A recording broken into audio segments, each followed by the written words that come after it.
حلالہ نہیں حرامہ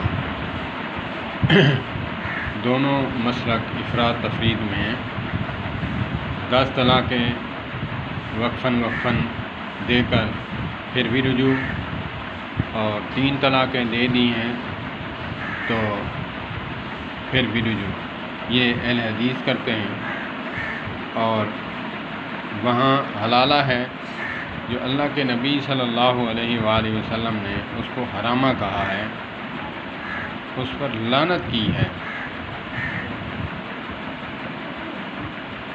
یہ اہل حدیث بنانے کے لیے رجوع کا فتویٰ دے دیتے ہیں۔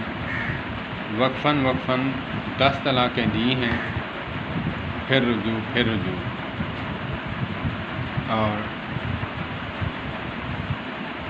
دوسرا 3 طلاقیں دی ہیں، اہل حدیثوں کی ضد میں اس کو حلالہ کرواؤ، رجوع نہیں کروانا، وہ حرامہ ہے۔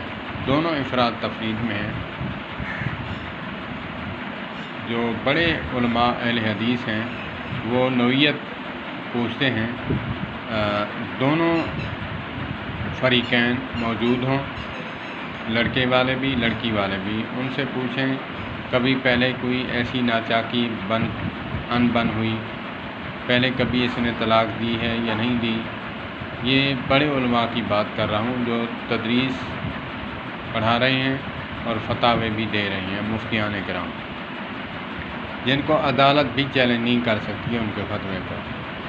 علماء اہل حدیث کے جو فتاوے ہیں، بڑے علماء وہ یہی کہتے ہیں کہ دونوں طرف ہم دیکھتے ہیں کہ پہلے اس نے طلاق تو نہیں دی، پہلے کبھی دی ہو پھر رجوع کیا ہو، یا پھر کیا اس کا مسئلہ ہے۔ پوری جانچ پڑتال کے بعد پھر اس کو جو ہے کہتے ہیں کہ 10 طلاقیں اس نے پہلے دی ہیں، وقفاً 3 طلاقیں نکال لو، باقی چھوڑ دو، تو اس کو تو طلاق ہو گئی۔ پھر یہ کسی کے ساتھ شادی کرے گی اپنی مرضی کے ساتھ، پھر وہ اپنی مرضی سے کوئی ناچاکی ہوئی، اس نے طلاق دی، تو پھر وہ پہلے کے ساتھ رجوع کر سکتی ہے، نئے نکاح کے ساتھ۔ تو یہ بڑے علماء یہی کہتے ہیں۔ میں نے جو تحقیق کی ہے، بڑے علماء کرام مولانا سلطان محمود نور اللہ مرکزہ، جو جلال پور پیر والا جامعہ محمدیہ جلال پور پیر والا مدرسہ ہے، وہاں پہ ہوتے ہیں مولانا محمد رفیق عصری صاحب، ان کے شاگردوں میں سے ہیں، اور ان کا جو فتاویٰ ہے اس کو عدالت بھی چیلنج نہیں کر سکتی۔ اتھینٹک جو مدرسہ ہے ان کے فتاوے ہیں، یہ میں انہی کی بات کر رہا ہوں۔ ایسے وہ نہیں فتویٰ دیتے جب تک کہ پوری تحقیق جانچ پڑتال نہ کر لیں۔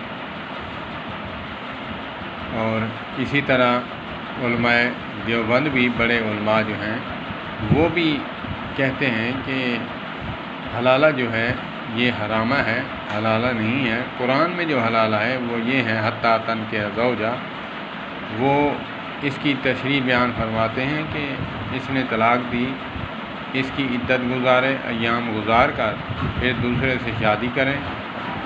اگر بائی دا وے اس نے بائی چانس کسی صورت میں اس نے طلاق دے دی تو اس کی عدت ایام گزار کر پھر پہلے سے نکاح کرنا چاہے تو پھر کر سکتی ہے۔ یہ قرآن پاک کا حلالہ ہے۔ اور جو حرامہ کچھ علماء دیوبند کروا رہے ہیں وہ یہی ہے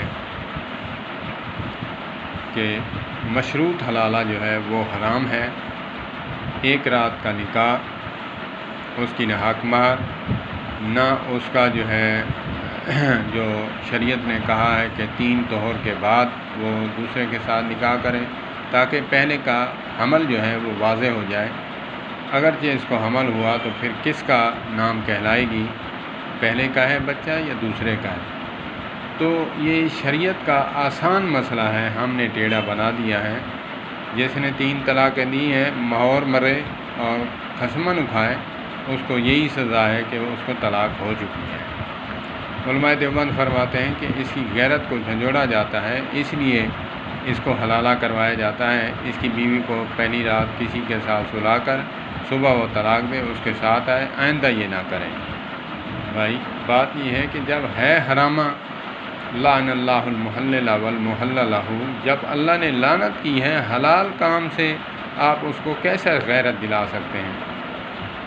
سزا تو وہ مانی جاتی ہے جو شریعت کی حدود میں ہو، جب وہ شریعت کی حدود میں نہیں تو اس کو کیسے آپ سزا دے رہے ہیں؟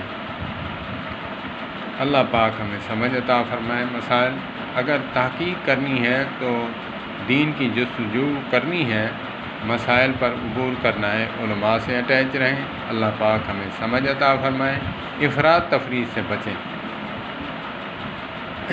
والسلام علیکم۔